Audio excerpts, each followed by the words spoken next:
बिस्मिल्लाहिर्रहमानिर्रहीम। अस्सलाम वालेकुम नाजरीन, आप यूट्यूब चैनल देख रहे हैं, मैं इमरान खान हूँ। नाजरीन, अब्बास अरागची रशिया में हैं और रूस से जो स्टेटमेंट दिए हैं ईरान के वजीर खारजा ने, उनमें बहुत ज़्यादा कॉन्फिडेंस दिखाई दे रहा है। एक तो अरागची के मुताबिक मुज़ाकरात के नए दौर के लिए अमेरिका की जानिब से एक और दरख्वास्त मौसूल हुई है, यानी अमेरिका ये चाहता है कि दोबारा मुज़ाकरात के लिए बैठें। ये दावा किया अरागची ने। इसके अलावा ये बात अब्बास अरागची ने रशिया में कही कि सुपर पावर को नाकों चने चबवाए, ईरान के पास रूस जैसे दोस्त और इत्तेहादी मौजूद हैं। अब ईरान जब रशिया के साथ मिलता है तो उसे बड़ा कॉन्फिडेंस मिलता है, क्योंकि रूस माजी में अमेरिका के मुकाबले में एक बहुत बड़ी ताकत था, आज नहीं है। ये हकीकत है। रशिया बहुत बड़ा मुल्क हुआ करता था, लेकिन अफगानिस्तान की वॉर के बाद सोवियत यूनियन टूटना शुरू हो गया।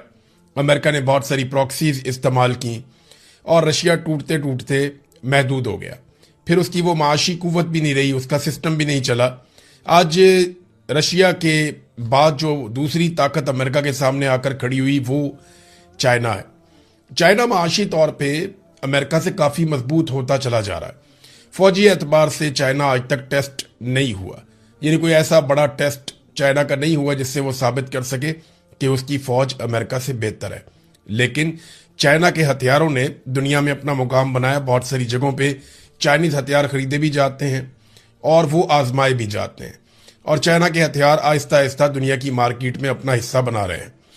अब तो ये अरागची का काफ़ी काबिल एतमाद किस्म के उनके स्टेटमेंट हैं, बड़ा भरोसा उनको हुआ अपनी ताकत के ऊपर, और रशिया ने काफ़ी बकअप किया है। जितना मजबूत स्टेटमेंट रशिया की गवर्नमेंट की जानिब से दिया गया अरागची के आने पर, ऐसा ज़बरदस्त मजबूत स्टेटमेंट किसी और ने नहीं दिया। पाकिस्तान जो है वो सालिसी की बदस्तूर कोशिशें कर रहा है। देखिए, होती है या नहीं होती, लेकिन जो एक तजवीज़ पहुंचाई गई ईरान की जानिब से पाकिस्तान के ज़रिए से अमेरिका को, अमेरिका ने उसके ऊपर फिर मीटिंग की, और डोनाल्ड ट्रंप ने एक बड़ी अहम मीटिंग की है गुज़िश्ता रात को अमेरिका में, क्योंकि अमेरिका में अब रात शुरू हुई है जब आप ये वीडियो सुन रहे हैं। तो जब पाकिस्तान में रात थी और अमेरिका में दिन था, तो अमेरिका में डोनाल्ड ट्रंप ने बड़ी अहम एक मीटिंग की है और उसमें गौर किया इन बातों पर जो तजावीज़ ईरान ने दी है। ना सिर्फ उन तजावीज़ पे गौर किया गया, बल्कि मुस्तकबिल का लाया अमल भी उन्होंने तैयार किया कि अगर बम्बिंग शुरू करनी है तो दोबारा कब करनी है, कैसे करनी है, किस किस को साथ में लाना है, और अब हिकमत अमली क्या होगी। और अमेरिका ने ऐसा क्या कुछ मुख्तलिफ कर लिया है जो इस मरतबा दोबारा हमले की सूरत में अमेरिका को मुश्किल का सामना नहीं करना पड़ेगा, या अमेरिका को शर्मिंदगी का सामना नहीं करना पड़ेगा दुनिया के सामने। तो ये तो एक मीटिंग हुई है। लेकिन मार्को रूबियो ने, जो अमेरिका के वजीर खारजा हैं, उन्होंने जो ईरान ने तजवीज़ दी थी उस तजवीज़ को मुस्तरद किया है।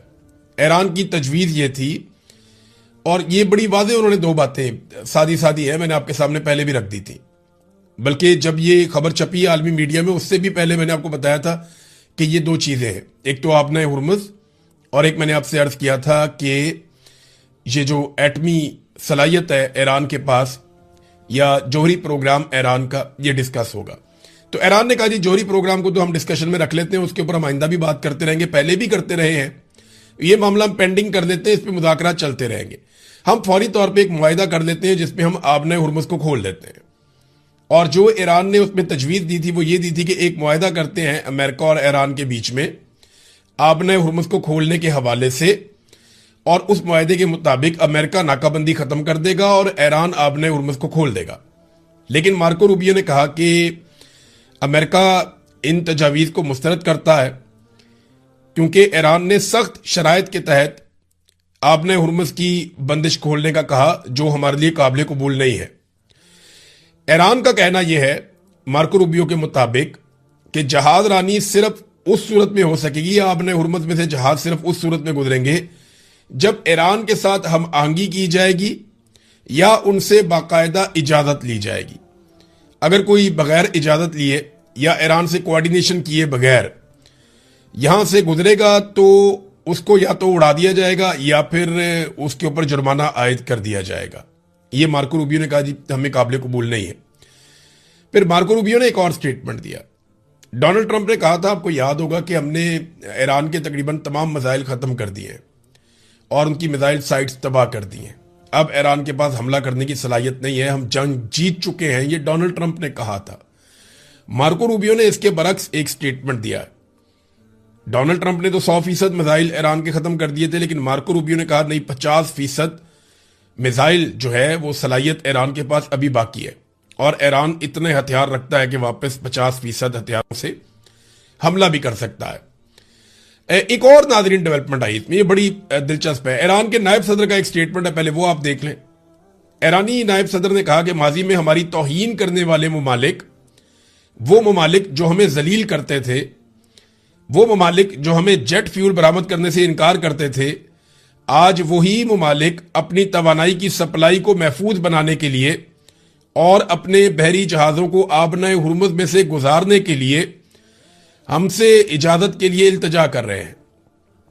یہ بڑا فاتحانہ قسم کا سٹیٹمنٹ ہے۔ یعنی یہ تو ایران ایسا لگتا ہے اپنی فتح کا اعلان کر رہا ہے کہ جو ممالک کل تک یہ کرتے تھے وہ کرتے تھے، آج وہ ممالک دیکھ لیں کہ ہم کیسے۔ یہ گزشتہ 2 دنوں سے ایران کے سٹیٹمنٹ بڑے سخت ہو رہے ہیں۔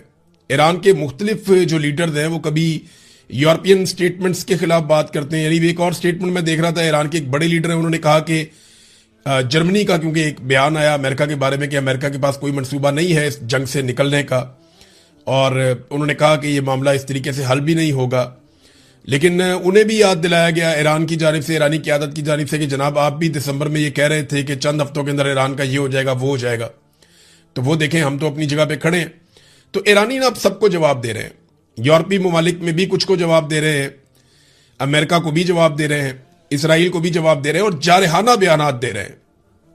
یہ نائب صدر کا سٹیٹمنٹ یہ کوئی چھوٹا سٹیٹمنٹ نہیں ہے۔ انہوں نے کہا جو ممالک ہمیں ذلیل کرتے تھے، ہماری توہین کرتے تھے، ہمیں جیٹ فیول برآمد کرنے سے انکار کرتے تھے، وہ ہم سے التجا کر رہے ہیں کہ ہمارے جہازوں کو یہاں سے گزرنے دیں آبنۂ ہرمز میں سے۔ تو ایران کا رویہ رشیا جانے کے بعد میں نے کہا نا کافی انہیں کانفیڈنس آیا ہے۔ رشیا نے مجھے لگتا ہے کہ ایران کے ساتھ کافی ساری چیزیں طے کی ہیں۔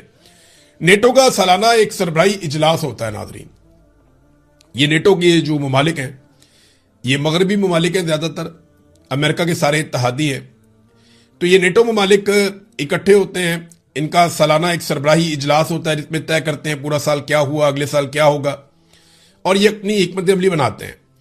اب نیٹو والے جو ہیں وہ اس روایت کو ختم کرنے پہ غور کر رہے ہیں کہ اب ہر سال اجلاس بلانے کی ضرورت نہ پڑے، اور سادہ جو اس کی وجہ بتائی جا رہی ہے انٹرنیشنل میڈیا میں، وجہ یہ بتائی جا رہی ہے کہ وہ ڈونلڈ ٹرمپ کو اوائڈ کرنا چاہتے ہیں کہ اگر ڈونلڈ ٹرمپ آئے گا نیٹو کی سربراہی اجلاس کے اندر، وہ کوئی نہ کوئی ایسی بات کرے گا، بڑی بدمزگی امریکہ کی اور مغربی ممالک کی پیدا ہو جائے گی، تو ٹرمپ کے ساتھ کشیدہ ملاقات سے بچنے کی کوشش ہے یہ، اور کچھ نہیں ہے۔ تو اس معاملے میں وہ کہتے ہیں جناب اس کو معاملے کو اگر مؤخر ہی کر دیا جائے تو اچھی بات ہے، نیٹو کا جو سربراہی اجلاس ہے وہ نہ ہو۔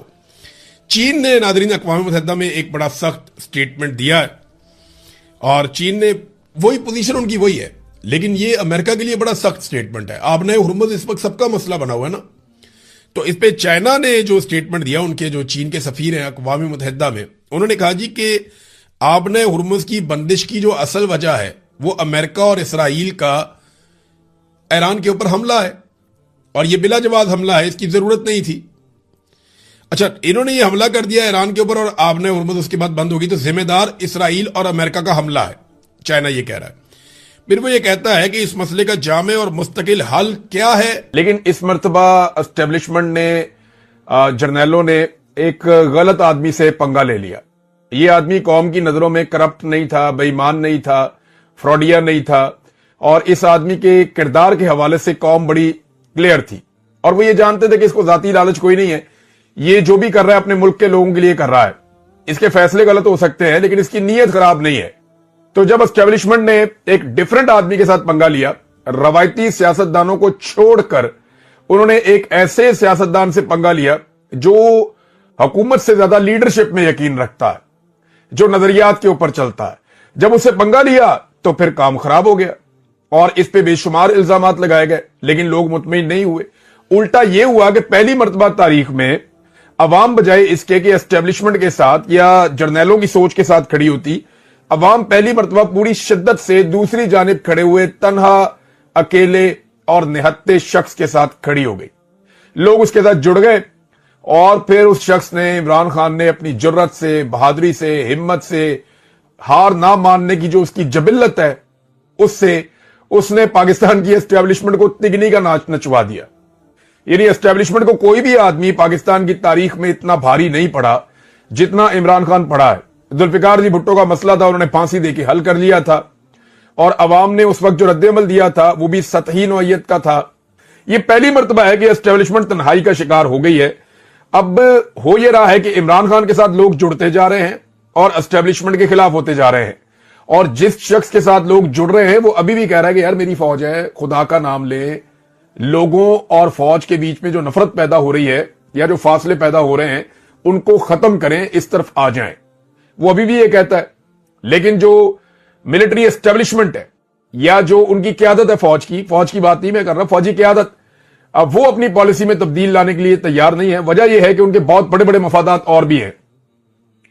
अब इसमें जो है वो बहुत कुर्बानियां दी है जी पाकिस्तान तहरीक इंसाफ ने, इस जमात ने। ऐसी तारीख में कोई मिसाल नहीं मिलती। रिकॉर्ड गिरफ्तारियां हैं, 20,000 से ज्यादा गिरफ्तारियां।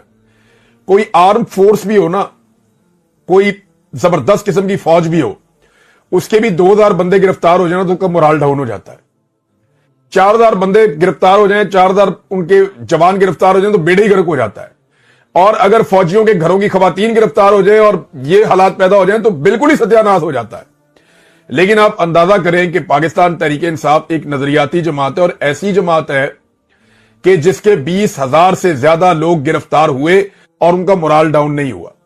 वो जो बंदा जेल से निकलता है वो नारे लगाता हुआ निकलता है, उसके ऊपर फूल बरसा रहे होते हैं बाहर खड़े हुए लोग खुशी खुशी हंसते हंसते गिरफ्तारी देते हैं, डंडे खाते हैं, मार खाते हैं। लोगों ने खड़े होकर गोलियां खाई हैं और अपने जख्मियों को उठा के अस्पतालों में पहुंचाया। तो इमरान खान के लोग टूट नहीं रहे, हिम्मत नहीं हार रहे, और ये रिकॉर्ड गिरफ्तारियों के बावजूद किसी भी सियासी जमात के आप अगर 5,000 बंदे आप गिरफ्तार कर दें, नून लीग के मैं आपको बताता हूं 1,000 बंदा, मैं लिस्ट देता हूं आपको बना के, 1,000 बंदा आप नून लीग का पाकिस्तान पूरे में से उठा दें, ये जमात बाहर निकलना बंद हो जाएगी, इनकी बिल्कुल ही औकात खत्म हो जाएगी। नजरिया कोई नहीं है ना, बयानिया कोई नहीं है इस वक्त। बयानिया हो तो चलो लोग मार खा लेते हैं। पीपल्स पार्टी जो है वो एक दौर में बड़ी तगड़ी जमात हुआ करती थी जब ये भुट्टो खानदान के पास थी। अब जब से ये जमात जरदारियों के पास आई है तो ये कॉस्मेटिक सोल्यूशन के जरिए चल रही है, उसके भी पल्ले कख नहीं है। किसी और जमात ने सिंध के ऊपर सही तरह तवज्जो दी होती तो आज पीपल्स पार्टी जो है उसका बिल्कुल ही सफाया हो गया होता। तो ये रिकॉर्ड गिरफ्तारियों के बावजूद इस तरह खड़े रहना, ये इमरान खान के नजरिए की बदौलत है। सबसे पहले तो अल्लाह रब्बुल इज्जत का ही फजल होता है किसी के ऊपर कि अल्लाह उसको सब्र दे, हौसला दे, हिम्मत दे, उसको खड़ा कर दे और उसके दिमाग में ये डाल दे कि तुम हक पे खड़े हो, अब तुमने पीछे नहीं हटना। तो इमरान खान का जीतना पाकिस्तान के जीतने के लिए बहुत जरूरी है। ये बात मोहम्मद जुबैर साहब अब पीटीआई के अंदर तो नहीं है ना, वो ये कहते हैं मैं चाहता हूं कि इमरान खान डटा रहे और हार ना माने, और इमरान खान का सोशल मीडिया अगर बंद हो गया तो इमरान खान बहुत पीछे चले जाएंगे। ये मोहम्मद जुबैर साहब कह रहे हैं जो पीएमएलएन के नुमाइंदे हैं। अब उन्होंने ये बात की है। इसके अलावा जनाब खवातीन के ऊपर जिस किस्म का तशद्दुद हुआ, टॉर्चर हुआ, जो बच्चों के साथ हुआ, जो चादर और चार दीवारी का तकद्दुस पामाल किया गया, असल में हुआ यह कि पाकिस्तान की एस्टेब्लिशमेंट बौखला गई। ये पाकिस्तान की एस्टेब्लिशमेंट का जो है ना वो इनका झाका खुला हुआ था कि जो मर्जी करते जाओ और लोगों को कंट्रोल रखो और जो है वो आप आराम से अपना रूल यहां पे कायम रखें। लेकिन पहली दफा ना इनका मुकाबला हो गया एक ऐसे आदमी से जिसने लोगों को नजरिया दिया, लोगों को खड़ा कर दिया, और लोग हार नहीं मान रहे, ना वो आदमी हार मान रहा है। तो इसमें एस्टेब्लिशमेंट पहले तो बौखलाहट का शिकार हो गई, उसके बाद उन्होंने जनाब इस चीज को एक चैलेंज के तौर पे ले लिया, और तब से लेकर अब तक लगातार कभी ओवरसीज पाकिस्तानियों पे अटैक होता है, कभी सोशल मीडिया पे अटैक होता है, कभी लोग जबरी तौर पे लापता किए जाते हैं। लेकिन पुरअमन तहरीक की इससे बड़ी मिसाल और कोई नहीं होगी। इमरान खान साहब के बदतरीन मुखालिफ भी चंद बातें मानते हैं। एक, वो आदमी करप्ट नहीं है, बेईमान नहीं है। दूसरा, वो आदमी पाकिस्तान का गद्दार और दुश्मन नहीं है। तीसरा, उनके बदतरीन मुखालिफिन भी इमरान खान साहब के ये मानते हैं कि पाकिस्तान की एस्टेब्लिशमेंट को अगर किसी ने नाकों चने चबवाए हैं, इन जर्नैलों को पहली मर्तबा किसी ने सोचने पर मजबूर किया है और किसी ने इनको दीवार के साथ लगाया है, तो वो इमरान खान है। और ये उसने बड़े पुरअमन तरीके से किया है, जेल में बैठकर किया है। अब ना इमरान खान हार मानता है, ना उसके लोग हार मानते हैं। रजीम चेंज ऑपरेशन को 3 साल मुकम्मल हो गए। मेरी गुजारिश है पाकिस्तान के फैसला साजों से या पाकिस्तान की मिलिट्री एस्टेब्लिशमेंट से कि जरा बैठ के तन्हाई में सोचें कि इन 3 सालों में आपने हासिल क्या किया। इन 3 सालों में पाकिस्तान की आवाम की अक्सरियत आपने अपने खिलाफ कर ली। इन 3 सालों में आपने पाकिस्तान की मईशत तबाह बर्बाद कर ली। इन 3 सालों में आपने पाकिस्तान में दहशतगर्दी के नासूर को दोबारा से पैदा करके उसको पनपने का मौका दे दिया। इन 3 सालों में आपने पाकिस्तान के अंदर जमहूरी इकदार को तबाह बर्बाद कर दिया। इन 3 सालों के अंदर आपने अपने ऊपर बड़े बड़े इल्जामात लगवा लिए। इन 3 सालों के अंदर आपने अपना सारा कारोबार और सारी चीजें बेनकाब करवा ली। इन 3 सालों के अंदर वो चीजें जो कौम को आपके बारे में कभी पता नहीं चलनी थी, वो सारी चीजें कौम के सामने आ गई इन 3 सालों के अंदर। इन 3 सालों के अंदर पाकिस्तान की मईशत कहां से कहां पहुंच गई और आलमी सतह पे पाकिस्तान कहां है। यानी पाकिस्तान के अंदर जुल्म, जबर, फस्तायत, इंसानी हकूक की पामालियों के तौर पे इस मुल्क को जाना जाता है। दहशतगर्दी की लिस्ट में पाकिस्तान दुनिया में दूसरे नंबर पे आ गया है। यह है आपकी इन 3 सालों की टोटल कमाई। आप एक शख्स को हराना चाह रहे थे जिसका नाम इमरान खान है। उस शख्स को हराने के चक्कर में हर मैदान में आप हार गए, लेकिन वो आदमी ना आपसे हार रहा है और ना वो आपसे ऐसे हारेगा।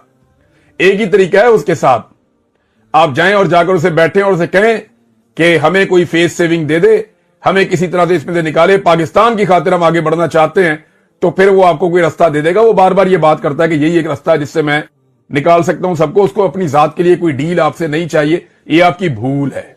दूसरा आ जाए, अब नाजरीन, फैसल वाडा साहब और 1-2 लोग ही बचे हैं जो धमकियां लगाने का काम कर रहे हैं। DGISPR के बाद बहुत सारे लोग इसको ओन तो कर रहे हैं। फैसल वाडा ने बड़े अजीब तरीके से टीवी पे बैठ के तो गंद मारना शुरू कर दिया और जी